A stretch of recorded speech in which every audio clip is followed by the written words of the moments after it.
નમસ્કાર વિદ્યાર્થી મિત્રો, ચેપ્ટર 6 પેટા નોંધો એમાં વિડિયો લેક્ચર નંબર 13. ગયા લેક્ચરોની અંદર આપણે ખરીદ નોંધ, વેચાણ નોંધ, ખરીદ પરત નોંધ અને વેચાણ પરત નોંધ આ બંને અલગ અલગ રીતે શીખી ગયા.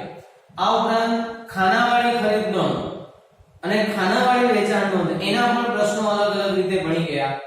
હવે આજે આ પ્રશ્ન નંબર 12 ની અંદર ચારે ચાર પેટા નોંધ એક સાથે બનાવવાની છે. એટલે કે ખરીદ નોંધ, ખરીદ પરત નોંધ, વેચાણ નોંધ અને વેચાણ પરત નોંધ આ બધું એક સાથે બનાવવાનું છે. વેચાણ પરત નોંધ, આ વેચાણ પરત નોંધ છે. સુધારી દઈએ આપણે બંને.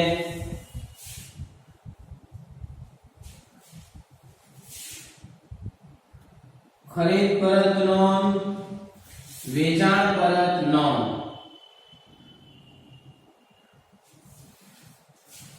બધી જ નોંધ એક સાથે બનાવવાની, ચારે ચાર. એટલે આપણે અહીંયા લખ્યું છે ખરીદ નોંધ, આ ખરીદ પરત, વેચાણ અને વેચાણ પરત. એની અંદર જે વિગતો આવતી હોય એ આગળના દાખલાઓની અંદર આપણે ભણી ગયા છે.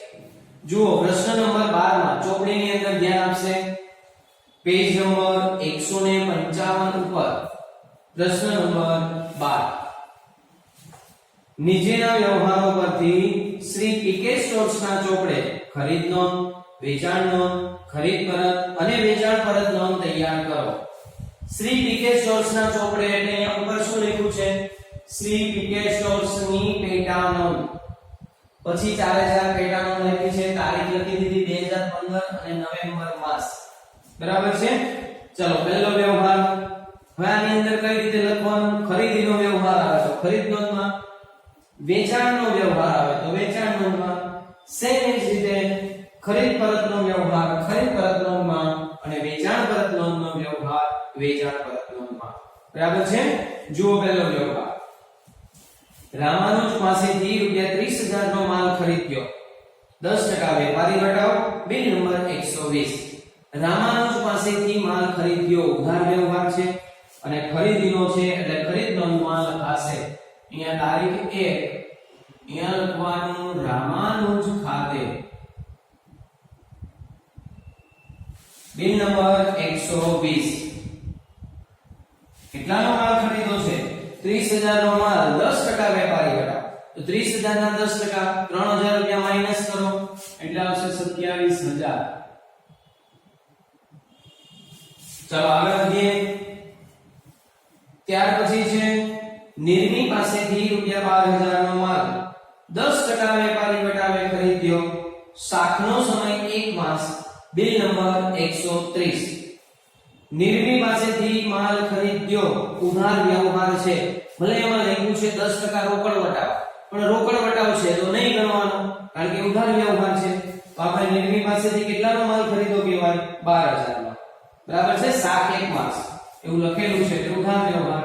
એટલે લખીશું તારીખ 4 નિર્મી ખાતે.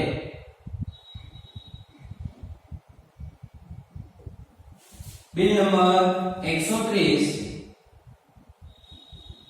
અને રકમ છે 12,000. ત્યાર પછી આગળ સુરેશને 15,000 રૂપિયાનો માલ 5% વેપારી ઘટાવે વેચ્યો. રોકડ વટાવ 3%. Bill number 350. સુરેશને માલ વેચ્યો એવું લખ્યું છે એટલે ઉધાર વ્યવહાર કહેવાય અને વેચ્યો એટલે વેચાણ નોંધમાં આવે. બીજું કે બંને પ્રકારના વટાવ આપ્યા છે, 5% વેપારી વટાવ અને 3% રોકડ વટાવ. તો આપણે રોકડ વટાવ નહીં ગણીશું, માત્ર કયો વટાવ ગણીશું? વેપારી વટાવ. બરાબર છે? ચલો સુરેશને માલ વેચ્યો એટલે વેચાણ નોંધમાં. અહીંયા તારીખ 6 સુરેશ ખાતે. 15,000 નો માલ 5% વેપારી ઘટાવ. ચલો 15,000 ના 5% કરો 750. 750 રૂપિયા માઈનસ કરો એટલે 14,250. એટલે અહીંયા આવશે 14,250 અને બિલ નંબર કેટલું આપવામાં આવ્યું છે? 350. ચલો આગળ વધીએ. 11મો વ્યવહાર. ₹10,000 નો માલ ખરીદ્યો. Cache memo. કેશ મેમો એટલે શું? રોકડ વ્યવહારની અંદર જે વાઉચર બનાવવામાં આવે એને કેશ મેમો કહેવાય. એનો મતલબ આ કયો વ્યવહાર છે? રોકડ વ્યવહાર છે. અને રોકડ વ્યવહાર પેટા નોંધમાં નોંધાતા નથી, એટલે આ વ્યવહાર નોંધાશે નહીં. બરાબર છે. આગળ 15મો વ્યવહાર. સુરેશે 3000 રૂપિયાનો માલ પરત કર્યો, જેની સામે જમા ચિઠ્ઠી નંબર 20 મોકલી આપી. જો વાક્ય રચના બરાબર સમજો. સુરેશે પરત કર્યો એટલે સુરેશે આપણને પરત કર્યો, તો આપણે સુરેશને વેચ્યો હોય તો જ આપણને પરત કરે. જો અહીંયા વેચાણ નોંધમાં છે, આપણે સુરેશને માલ વેચ્યો તો હવે એ માલ સુરેશે આપણને પાછો મોકલી આપ્યો. આપણને મોકલ્યો ખબર કેમ પડે? વાક્ય રચના સમજવાની. સુરેશને એમ નથી લખ્યું, સુરેશે મોકલ્યો, તો સુરેશે આપણને મોકલ્યો, એનો મતલબ માલ આવે છે એટલે શું થાય? વેચાણ પરત નોંધ થાય. તો વેચાણ પરત નોંધની અંદર લખીએ 15 તારીખ સુરેશ ખાતે કેટલા રૂપિયા છે? 3000. અને જમા ચિઠ્ઠી નંબર કેટલી છે? 20. ચલો બરાબર છે. આગળ વધીએ. 17મો વ્યવહાર.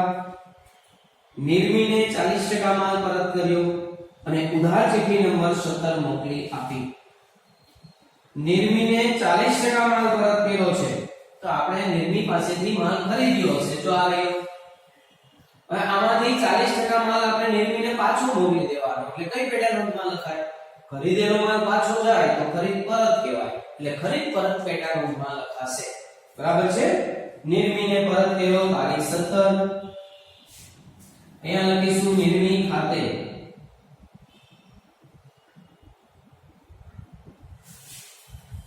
ઉધાર ચિઠ્ઠી નંબર 17. અને કેટલો માલ પરત કર્યો? 40%. શેના 40% કરવાના? એની પાસેથી જેટલાનો માલ ખરીદ્યો હોય એના 40%. એટલે તમારે 12000 ના 40% કરવાના છે, તો 12000 ના 40% એટલે 4800 રૂપિયા. બરાબર છે. આગળ વધીએ. 19મો વ્યવહાર. શ્રી સરસ્વતી ફર્નિચર માર્ટમાંથી ₹7000 નું ફર્નિચર ખરીદ્યું. સરસ્વતી ફર્નિચર માર્ટમાંથી 7000 નું ફર્નિચર ખરીદ્યું. ફર્નિચર ખરીદ્યું એટલે મિલકતનો વ્યવહાર થયો, અને મિલકતના વ્યવહાર આમાં નોંધવામાં આવતા નથી, એટલે આ નહીં નોંધાય. આગળ વધીએ.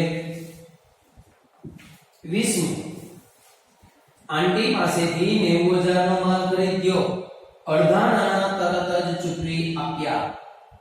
આંટી પાસેથી 90000 નો માલ ખરીદ્યો છે, પણ અડધા જ નાણાં ચૂકવા છે, એટલે અડધો રોકડ વ્યવહાર છે અને અડધો ઉધાર વ્યવહાર છે. આપણે શું કરવાનું? નોંધવાનું કે નહીં નોંધવાનું? તો આપણે સંપૂર્ણ ઉધાર વ્યવહાર ગણીને નોંધ કરવાની છે. એટલે આંટી પાસેથી માલ ખરીદો 90000 પૂરા લખવાના. બરાબર છે. અહીંયા લખીશું વ્યવહાર નંબર 20 આંટી ખાતે. વાઉચર નંબર આપ્યું છે? નથી આપ્યું. બરાબર છે. 90000. અહીંયા લખીશું 90000. આગળ 21મો. આંટી પાસેથી ખરીદેલ બધો જ માલ બાલાને ₹1,08,000 માં વેચી દીધો. શાકનો સમય 1 માસ અને વેપારી વટાવ 10%. Bill number 360.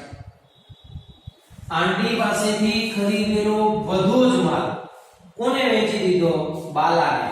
શાકનો સમય 1 માસ, મતલબ ઉધાર વ્યવહાર વેચો. બરાબર છે. તો હવે આ ક્યાં લખાય? આંટી પાસેથી ખરીદો તો બાલાને વેચો, તો વેચો બાલાને એટલે વેચાણ નોંધમાં લખાશે. તો વેચાણ નોંધમાં અહીંયા તારીખ 21, અહીંયા લખાશે બાલા ખાતે. કેટલાનો માલ? 1,08,000. વેપારી વટાવ 10%. Bill number 360. એટલે કે આપણે આ માલ એને વેચ્યો છે 1,08,000. અને વેપારી વટાવ કેટલો બાદ કરવાનો? 10%. 1,08,000 ના 10% એટલે કેટલા થશે? 10,800. ચલો આને માઈનસ કરી દઈએ. એટલે કેટલા આવશે 97200. તો 97200 રૂપિયામાં આપણે એને માલ વેચ્યો. બરાબર છે. આગળ વધીએ 23મો. બરાબર આ વ્યવહાર સમજજો. પહેલા આપણે આંટી પાસેથી માલ ખરીદ્યો 90000. આજ માલ બાલાને કેટલામાં વેચી દીધો 97200. હવે સમજો હવે શું કહે છે આગળના વ્યવહારમાં 23મો. બાલા પાસેથી અડધો માલ પરત આવ્યો, જે માલ આંટીને મોકલી આપવામાં આવ્યો. હવે બાલાને આપણે જે વેચ્યો હતો ને, બાલાએ એમાંથી અડધો માલ આપણને પરત કર્યો. તો બાલા આપણને અડધો માલ પરત કરે ક્યાં લખાય? આ વેચ્યો છે પરત કરે એટલે અહીંયા વેચાણ પરત નોંધમાં લખાય. હવે બાલાએ આપણને માલ પરત કર્યો, પણ આ માલ આપણે કોને પરત કરવાનો? આપણે પરત કરવાનો આંટીને. શું કામ? કારણ કે આ માલ મૂળ તો આંટી પાસેથી જ ખરીદ્યો હતો. હવે જો બાલા આપણને અડધો માલ પરત કરે છે તો એ જ માલ આપણે પાછો કોને આપી દઈશું? આંટીને. એવું આમાં લખ્યું છે. સમજ પડી ગઈ? કારણ કે આંટી પાસેથી ખરીદ્યો હતો. ચાલો હવે આપણે પહેલું સમજીએ કે બાલા પાસેથી અડધો માલ પરત આવ્યો. બાલાને અહીંયા વેચ્યો હતો, એમાંથી અડધો પાછો આવ્યો. એટલે 23 તારીખ બાલા ખાતે અડધો ભરવાનો. શેના અડધા કરવાના? 97200 ના. તો અડધા કરીએ કેટલા થાય? 97200 ભાગ્યા 2.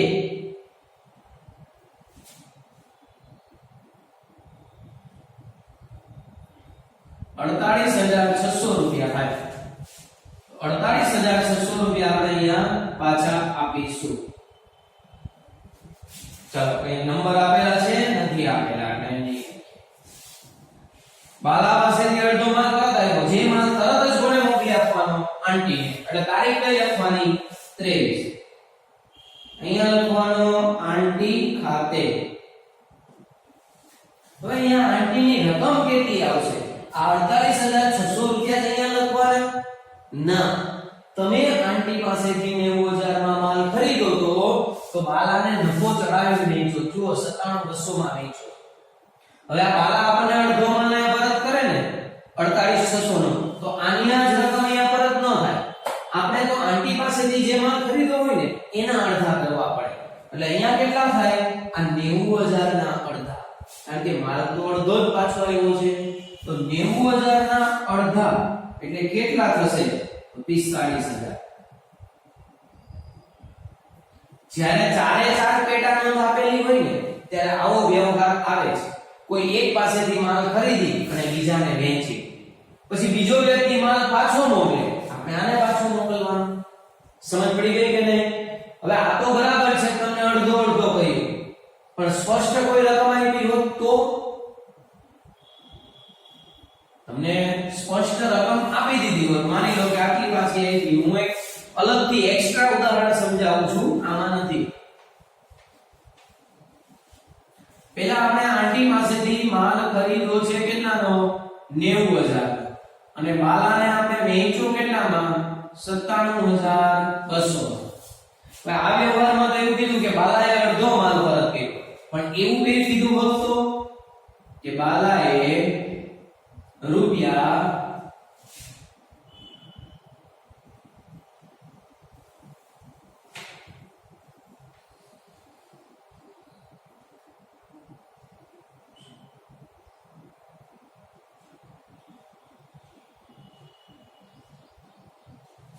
એમ કહ્યું હોય કે બાલાએ 29160 રૂપિયાનો માલ પરત કર્યો, તો શું થાય? સ્પષ્ટ કીધું કે બાલાને આપણે 97200 માલ વેચ્યો હતો. હવે અહીંયા એમ કીધું કે અડધો માલ પરત કર્યો. એને બદલે એવું આપ્યું હોત તો કે બાલાએ 29160 નો માલ પરત કર્યો, તો તમે અહીંયા આંટીની રકમ કેટલી લખો? એના માટે ગણતરી કરવી પડે. એ કઈ ગણતરી? બરાબર અહીંયા સમજી લેજો. કોઈ બીજો દાખલો એવો હોય તો એમાં આવી ગણતરી આવી પણ શકે. બરાબર છે? તો પદ મૂકવાનું. તમારે કોની રકમ શોધવી છે? આંટીની. એટલે આંટીને આ બાજુ લખવાના, આંટીની રકમ આ બાજુ બાલાની. તમે બાલાને કેટલામાં માલ વેચ્યો છે? 97200 માં. મૂળ માલ કેટલાનો હતો? 90000. હવે આપણે બાલાએ કેટલાનો માલ પરત કર્યો 29160 તો આપણે આંટીને કેટલામાં પરત કરવાનો આ રકમ પદ મૂકીને શોધવાની જ્યારે આવી રકમ આપી હોય તો હા એમ કહ્યું હોય કે અડધો માલ પરત કર્યો તો અડધા થઈ જાય એમ કહ્યું હોય કે 40% માલ પરત કર્યો તો અહીંયા 40% કરવાના અહીંયા 40% કરવાના પણ એવી કઈ ટકાવારી ન આપે એવું કહે કે 29160 નો માલ પરત કર્યો તો અહીંયા તમે કઈ રકમ લખો એ મુશ્કેલી ઊભી થાય એટલા માટે આવું પદ મૂકવાનું જેની રકમ તમારે શોધવી હોય ને એનું નામ આ બાજુ લખવાનું જેની રકમ આપેલી હોય એનું નામ આ બાજુ સમજ પડી ગઈ એટલે અહીંયા બાલાનો માલ 97200 નો એ આંટીનો કેટલાનો હતો 90000 હવે બાલા આપણે 29160 નો માલ પરત કરે છે તો આપણે આંટીને કેટલા પાછા આપવાના હવે આની ગણતરી તમને આવડે અને 97200 છેદમાં જાય અહીંયા 29160 ગુણ્યા 90000 હવે આની તમે ગણતરી કરશો ને બરાબર છે એટલે 27000 રૂપિયા આવશે તો અહીંયા તમારે 27000 રૂપિયા લખવાના જો આમે એક્સ્ટ્રા ઉદાહરણ સમજાવ્યું છે આ દાખલામાં આ વસ્તુ આપેલી નથી આ સમજવા માટે છે ખાલી વળી પાછા એવું નહીં કે આ દાખલામાં તો એવું ક્યાં એવું નહીં 27000 સમજ પડી ગઈ ચલો આગળ વધીએ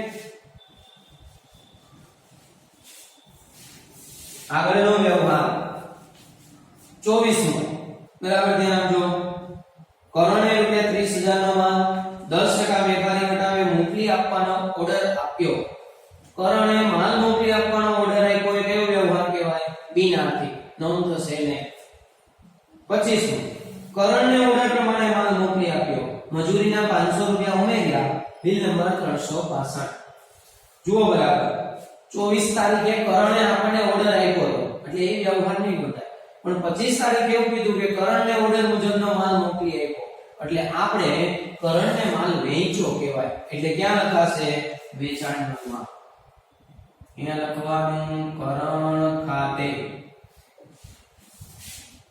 ઓર્ડર પ્રમાણેનો માલ કેટલાનો ઓર્ડર હતો 30000 અને વેપારી વટાવેમાં કેટલા ટકા દીધો હતો 10% ઉપર 24 માં વ્યવહારમાં આપેલું છે 30000 નો માલ 10% વેપારી વટાવો એટલે 10% માઈનસ કરો તો 27000 રૂપિયા આવે પણ મજૂરીના 500 ઉમેર્યા આપણે નથી ઉમેરવાના કારણ કે માલની ચોખ્ખી રકમ જ છે મજૂરીનું ખાનું નથી એટલે 27000 રૂપિયા લખીશું બિલ નંબર 365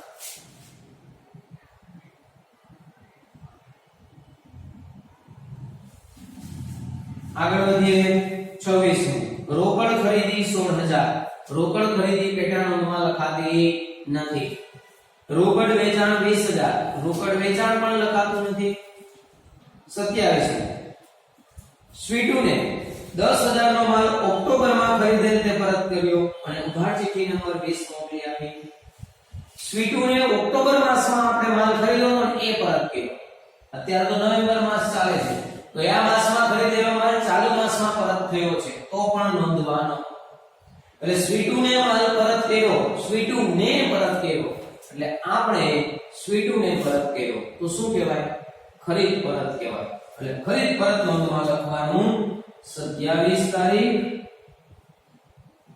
સ્વીટુ ખાતે 10000 નો માલ ઉધાર ચિઠ્ઠી નંબર 20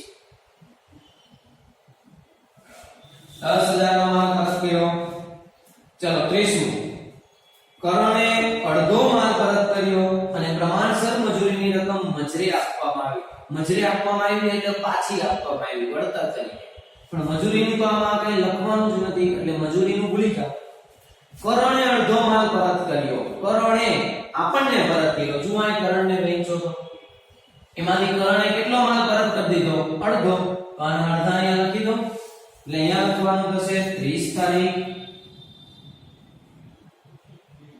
કરણ ખાતે અડધો માલ 27000 ના અડધા 13500 ચાલો પૂરું આખો દાખલો પૂરો એટલે આપણે સરવાળો કરીશું અહીંયા લખવાનું કુલ ઉધાર ખરીદી ચલો આનો સરવાળો કરીએ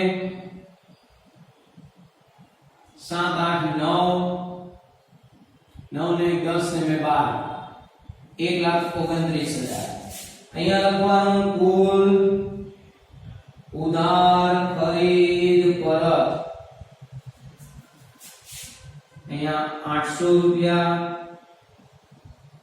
અહીંયા 9 અને 5 59,800. અહીંયા લખવાનું કુલ ઉધાર વેચાણ. ચલો આનો સરવાળો કરીએ. 2 ને 2 4, 18 નો આટલો 1, 10 11 ને 13 એટલે 1,38,450. અહીંયા લખવાનું કુલ ઉધાર વેચાણ પરત. ચલો આનો સરવાળો કરીએ. 6 ને 5 11, 1 8 ને 12, 12 ને 3 15, 1 5 ને 6 65,100. ચલો બરાબર છે. આખો દાખલો હોમવર્ક ની અંદર આ જ રીતે લખવાનો છે. ઓકે.